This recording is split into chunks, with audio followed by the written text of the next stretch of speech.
Well, that was a year, wasn't it? 2022 has finally come to an end. Way too much has happened, but at least I managed to get a good coping mechanism out of it. Paying £8 to go to a random dark room filled with strangers to watch a movie. It's no secret that 2022 has been a fantastic year for movies. We got some really good flicks, and also Morbius, but some really good ones. So many good movies came out this year that I genuinely considered making a top 15 list, but I stuck with my guns and I stayed with 10. It's been 4 years since I've done something like this, so if you're new to my channel, I feel it's important to let you know that I rank these movies based on how much fun I had watching them in the cinema, on Netflix, or I had to watch it on some other random site because it came out in the cinema, I forgot to watch it, and it wasn't available on any other streaming service, and I didn't realise that I had forgotten to watch it in theatres until I was making the final list for this video. It's been a weird year, okay? Also, I will be talking about movies that came out in 2022 in the UK because, with a couple of exceptions, we don't get the Oscar bait movies until January or February. So I apologise in advance for not mentioning Tar, Till, The Fabelmans, Babylon, Pearl, or The Whale. Although I am... Really? Because those movies do not get a full cinematic release here for at least another month. I am looking forward to seeing The Whale though, that does look good. Before we get onto the final list though, I do have some honourable mentions that I liked, but I just found 10 movies that I preferred more than them this year. In no particular order, except for the last one, they are... The Northman, a brilliant film by Robert Eggers. The mixture of Norse culture and modern filmmaking was a really interesting sight to behold. It's a classic tale of revenge and family that will be remembered for quite a while, plus you'll learn throughout the story just who you can really trust. I'm also a sucker for long takes and I loved seeing those. X. Hey, you know what this video really needed? Pornography! This was a pretty good film and I was not expecting to like a movie about a group of porn stars trying to avoid a creepy old couple. The mixture of tension and sex proved to be a good juxtaposition as well as great cinematography made this film very enjoyable. Operation Mincemeat, a film based on a real-life event about British soldiers using an actual dead guy as a prop to trick the Nazis. The romance subplot did distract me from the main part of the story, but overall it shows that war isn't just about bullets and bombs, but it's also about the strategy and coming up with ways to outsmart your opponents. Plus the espionage subplot was a good precursor to the Cold War and how alliances would suddenly shift once the Second World War came to an end. Belfast, another brilliant film by Kenneth Branagh that was a great story about the Troubles that also shows how the horrible events like these can shape the lives of not just yourself, but your family too. And no moment said that better than the scene when the young boy's day transitioned from one of happiness and play to the August riots. Plus the Protestant priest scared the crap out of me. Not my favourite character from the film, but easily the most noteworthy. Top Gun Maverick. Oh boy, here come the comments asking me why I didn't put this at number 1. This is a pretty decent follow-up to the original and it proved that you can in fact make good legacy sequels. I was very impressed by the jet shots and the cinematography was absolutely brilliant. Elvis, a brilliant biopic showing the rise and fall of a young rock star who shocked the world with his music and iconic moves. The way it was edited as well makes me believe that it will be nominated for an Oscar. I was hooked the whole way and the third act also shows what fame can do to you once you become successful. Strange World, an animated film about adventure that almost reminded me of the adventures of Tintin. Strange World is a story that has love and heart at the centre of it. It's a film about family, trauma and recovery, and how a father's quest for his ultimate dream made him forget the most important part of his life, his loved ones. It's a film that has brilliant animation and is not afraid to touch upon more adult themes. Scream.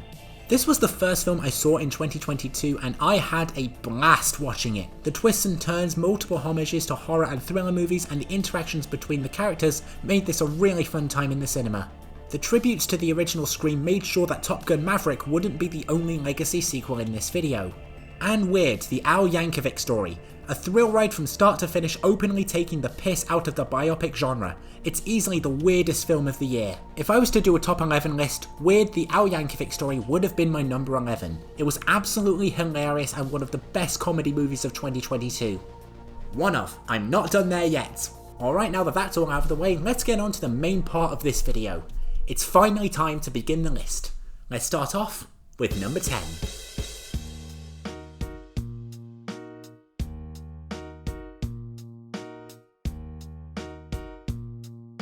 Bodies, Bodies, Bodies was a thrill ride from start to finish. It's a horror murder mystery that has a lot of social commentary on how the younger generation communicates with each other. Every single twist and turn was completely unexpected, and it has probably the funniest ending out of any other movie this year. When I was making this list, I was originally going to put it in my honourable mentions at number 11 and put the Weird Al movie here, but then this scene was shared on Twitter and it made me remember how much I enjoyed this movie. Your parents are upper middle class. No, they're not. Jordan, they are. They teach at a university. It's public. Oh my god, I mean, no wonder Sophie OD'd. Who could date a fucking spreadsheet with a superiority complex? It's like, it's such a bit! Ah, social commentary.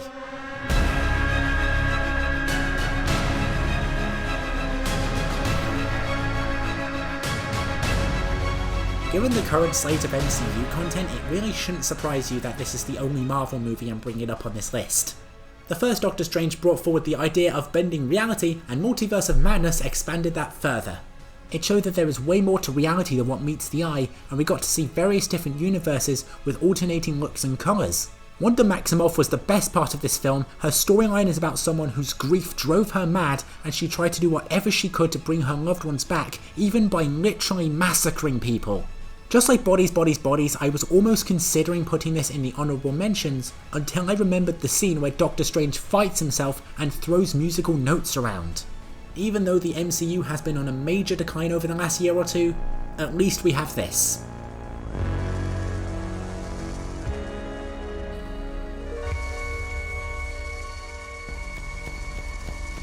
Nope is Jordan Peele's latest cinematic release, and it was really good. He once again succeeds in the field of strange and surreal horror mixed in with really good social commentary. Nope perfectly encapsulates his surreal style of storytelling. Start off slow and calm with good character introductions, but when shit hits the fan, it really hits the fan, and my jaw was on the floor when we got to see the inside of the thing that's abducting people and what it does to those abductees. Nope is a brilliant thriller that I can't recommend enough, especially when it comes to discussions around animals and what happens to them whenever the alien arrives.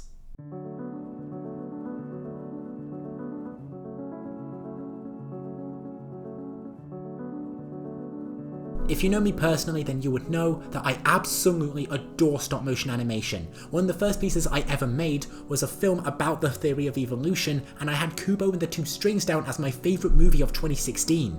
Also, as a Brit, I am also contractually obligated to enjoy Wallace and Gromit. Except unlike Wallace and Gromit, Pinocchio turned out to be way more for adults than I originally thought. It's a breathtaking story about family, bonding, manipulation, war, and fear. Pinocchio's dream to become a real boy leads people to control him to do their bidding, even by the fascists, which leads to him publicly mocking Benito Mussolini. Damn, Pinocchio is based! I know this is an animated film, but it was made by Guillermo del Toro. You will have a good time, but I wouldn't recommend it to your kids.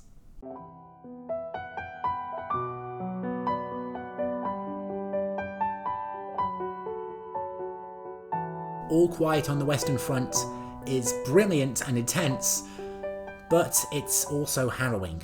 It's a story about a young man full of patriotic fervour wanting to serve his country, but is soon met with the harsh and brutal, horrifying realities of warfare.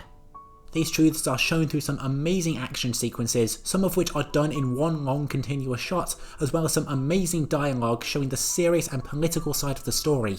It's a tale about how war changes people for the worst and how it turns us into monsters and shadows of our former selves.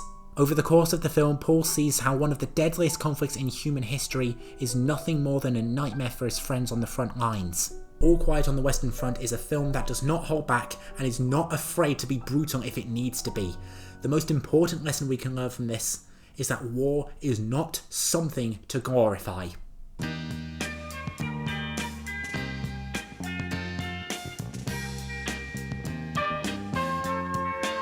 Holy!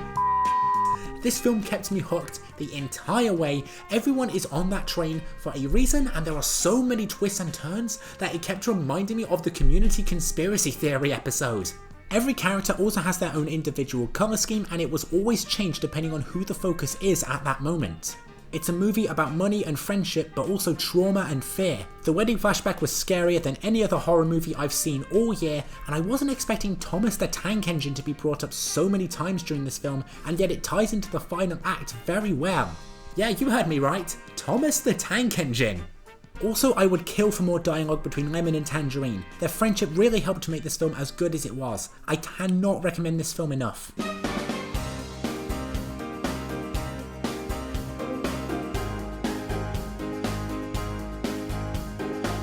I told you the Weird Al movie wasn't going to be the only comedy in this video.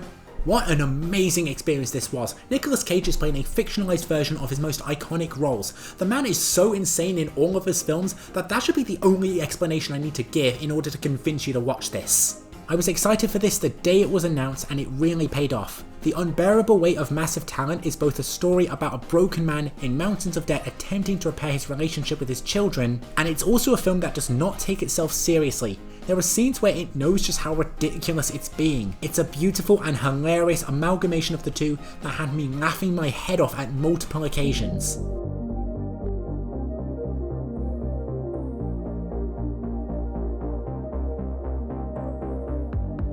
Glass Onion is a terrific sequel to Knives Out. Rian Johnson has done it again with another great investigative dramedy. You can easily tell that every cast member involved is having the time of their lives filming this. It's also similar to Bullet Train, wherein it also reminded me of the Community conspiracy theory episode. The mystery led to a lot of twists and turns, and I genuinely had no idea how it was going to end or what happened next. The suspense of the second act kept me on the edge of my seat, and you didn't know when the story was about to dramatically change. It also continues the social commentary of Knives Out by tying into the pandemic and discussing a billionaire who has a big social media presence, buys off politicians, takes credit for the things that his employees create, and makes people think he's a genius when in reality he's actually an idiot. And apparently this isn't about Elon Musk, this is about billionaires in general. We only think that Edward Norton is parodying Elon Musk because this film came out around the same time that we all saw him for who he truly was. He was shitting his pants in public and he lost half his wealth as a result. Glass Onion is a terrific film that will keep you nervous and laughing for the whole 2 hours.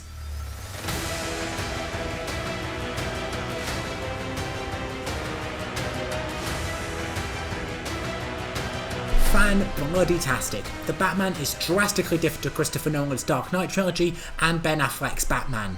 Plus the Riddler's true plans not being revealed till near the end really kept the storyline going, and I'll admit I was a bit skeptical about Robert Pattinson being cast here, but I was really happy with how it turned out. He brought a new look and style to the character of the Batman that we've never seen before. Andy Serkis was brilliant as Alfred Pennyworth, and it was nice to see him in a role that doesn't involve lycra and a crap ton of little dots. And just like with Men in Black and New York, the city of Gotham is a character within itself. It added way more to the world of this film, and it meant that this wasn't going to 100% be centered around Bruce Wayne. The fight scenes as well were absolutely fantastic, and it was coupled along with a brilliant theme and soundtrack. Speaking of which, it should absolutely not surprise you to learn that Something in the Way now has over 300 million streams on Spotify. Wow, people really like grungy songs that are themes for emo superheroes. The Batman is a terrific new installment in the franchise, and I can't wait to see the future of this series. Alright folks, here we are. It's time for me to reveal what my favourite film was of the last 12 months. I saw this the day after it came out because I just had to see what all the fuss was about. And what I had was an experience that I am never going to forget. I went through a whole range of emotions with this, from amazement to laughter to tears. But in the end, it was all worth it. So, my favourite movie of 2022 is...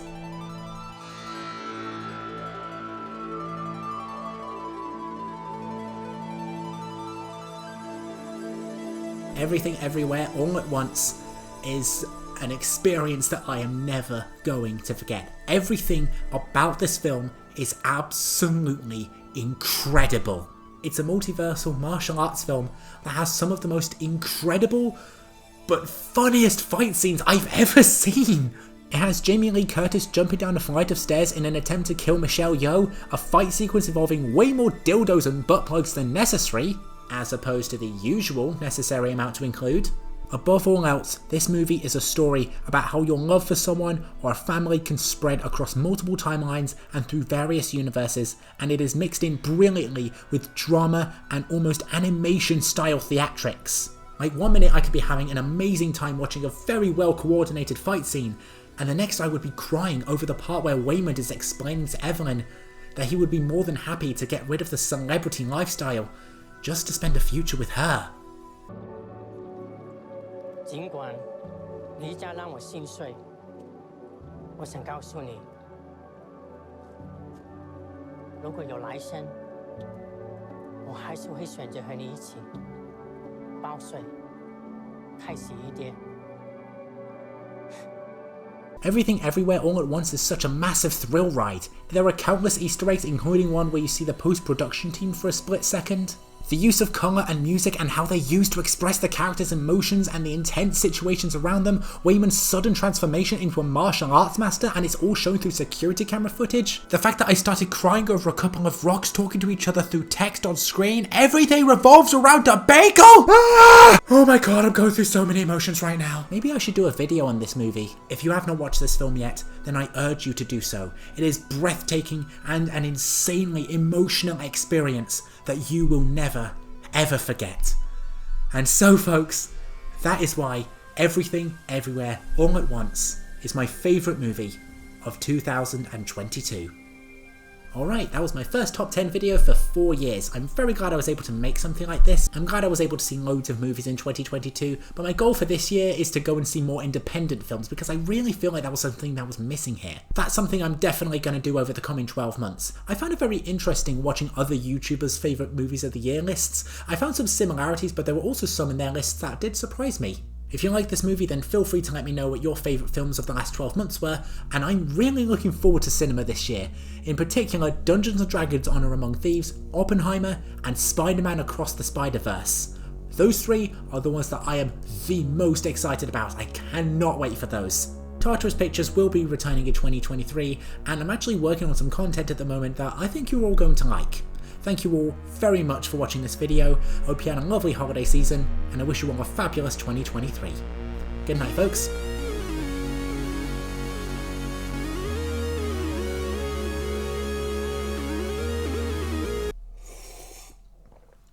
Right, that's that out of the way.